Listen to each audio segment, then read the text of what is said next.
गरीब घर की बेटी बेटियां किसी से कम नहीं। कहानी एक ऐसे माँ की जिसके सपने और लालच इतने बड़े थे कि उसे उसे पूरा करने के लिए अपनी सगी बेटी को भी नहीं बख्शा। अरे मेरी प्यारी बिटिया रानी, सारा दिन इतने डिजाइनर कपड़े सिलती है। ये तो हाई क्लास के लोग पहनते हैं ना बेटा। हाँ माँ, तभी तो इनके सिलने के लिए मुझे इतने अच्छे पैसे मिलते हैं। देखो माँ, अगले महीने घर में रंगीन बड़ा टीवी लगवा दूंगी। हाँ। अरे जीती रहे बेटा। वैसे कोई ऐसा काम कर जिससे एक बार में ही ढेरों पैसे आ जाए। आने को तो इसमें भी अच्छी कमाई है माँ, लेकिन एक दिन में एक ही कपड़ा सिलो तो आराम भी है ना। वैसे क्या करना है माँ इतने पैसों का?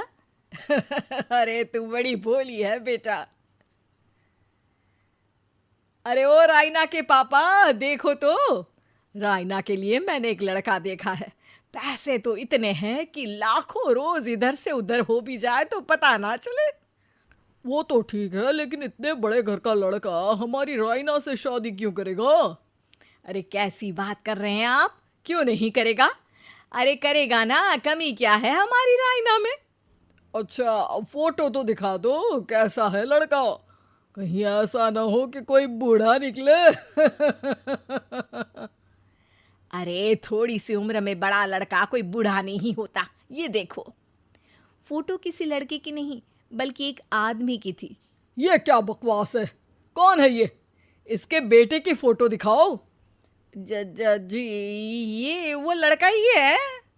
अरे साधना, तुम सगी माँ हो या सौतेली?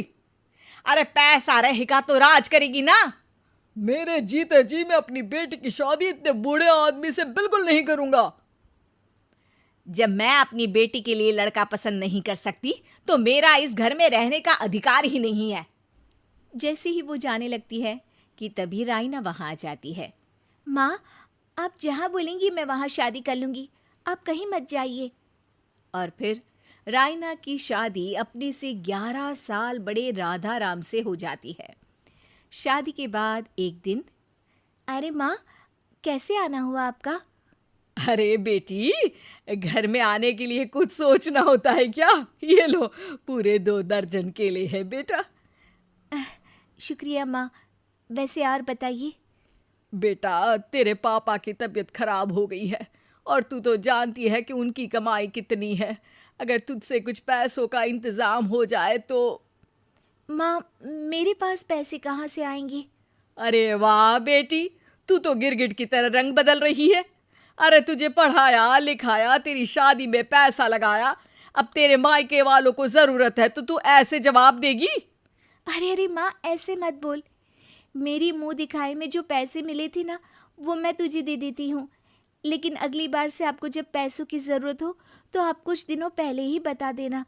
अरे ठीक है ठीक है, तो अभी से सुन ले, अगले महीने भी पैसों का इंतजाम करके रखना, मैं आकर ले जाऊंगी। तभी वहाँ राइना की सास आ जाती है। अरे अरे समधन जी, कैसे आना हुआ? और कुछ खाया पिया आपने? अब जी वो केले लाई हूँ पूरे 2 दर्जन। अब बेटी के ससुराल आना था तो खाली हाथ थोड़ी ना आती मैं। कोई बात नहीं बहन जी, आराम से बेटी से बात करिए, मैं और भी कुछ खाने को भिजवाती हूँ। सास के जाने के बाद साधना भी पैसे लेकर घर आ जाती है।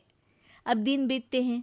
साधना हर महीने राइना के घर आती और पैसे लेकर चली जाती। लेकिन एक दिन अचानक राइना की सास का फोन साधना पर आता है। बहन जी, जैसे भी हो आप जल्दी से हमारे घर आ जाइए ना। हमारी बहू रायना को क्या हो गया है? न बोल रही है न हिल रही है। हैं? अरे मार तो नहीं डाला मेरी मासूम बेटी को? साफ साफ बोल देती हूँ, मेरी बेटी को कुछ भी हुआ होगा ना तो मैं तुम लोगों को कंगाल कर दूंगी, क्लेम कर दूंगी करोड़ों का। अरे क्या हुआ भाग्यवान, कहाँ से करोड़ों आ रहे हैं? अरे मार डाला हमारी बिटिया को उन लोगों ने। हैं? क्या बोल रही हो तुम? मैंने तो पहले ही बोला था कि लड़का ठीक नहीं है। दोनों राइना के घर पहुंचते हैं, जहां राइना का पति कहता है, अरे अरे आप डरिए नहीं, डॉक्टर ने कहा है कि वो अब खतरे से बाहर है। अरे पर वो खतरे में गई क्यों? अरे क्यों मेरी लड़की को मारने की कोशिश की गई? अरे वकील करूंगी बड़े से बड़ा और सबको सड़क पर ले आऊंगी। अरे सौम्या की माँ में इतनी हिम्मत है कि वो अपनी बेटी को पाल ले। रास्ते में ले आऊंगी तुम लोगों को। हाँ। अरे माता जी, लेकिन डॉक्टर की बात तो सुन लीजिए। नहीं नहीं, मुझे किसी की बात नहीं सुननी मेरी बेटी। अरे सुन तो लो भाग्यवान कि क्या बोलना चाह रहा है तुम्हारा दामाद।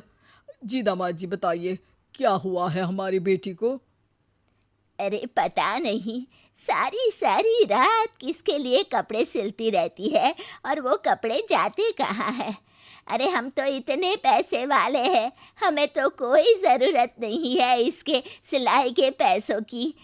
मैंने तो कहा भी कि बिटिया अगर इतनी इच्छा है तो दिन में एक ड्रेस सिल लो, लेकिन मानी नहीं। आप ही की बेटी है, पूछिए आप, पूरे होश में है अब। हाँ। ये कहकर सास वहाँ से चली जाती है। अब कमरे में सिर्फ बेटी, माँ और पिता थे। बेटा, मैं तो जीते जी मर जाता अगर तुझे कुछ हो जाता तो। क्या बात है बेटा, ये लोग अच्छे नहीं, तेरा पति ठीक नहीं है बेटा?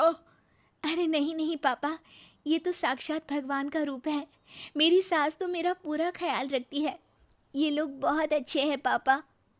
अरे तो फिर क्या जरूरत पड़ गई मरने की? माँ, पता ही नहीं चला, सारी सारी रात काम करती रहती। आपको पैसे भी तो देने थे, लेकिन ये नहीं पता था कि सेहत खराब हो जाएगी। अरे पैसे देने थे तो सास से या पति से लेकर दे देती। नहीं नहीं माँ, ये मेरे सम्मान के खिलाफ था। आप लोगों ने मुझे इस लायक बनाया है कि मैं आप लोगों की मदद अपने पैसों से करूं। पिता को साधना पर बहुत गुस्सा आता है, लेकिन साधना की आंखों में आंसू होते हैं। मुझे माफ कर दे बेटा, मैंने कभी नहीं सोचा था कि तू इतनी स्वाभिमानी निकलेगी। बेटा, मैंने अपने लालच में तेरा जीवन बर्बाद कर दिया, मुझे माफ कर दे बेटा।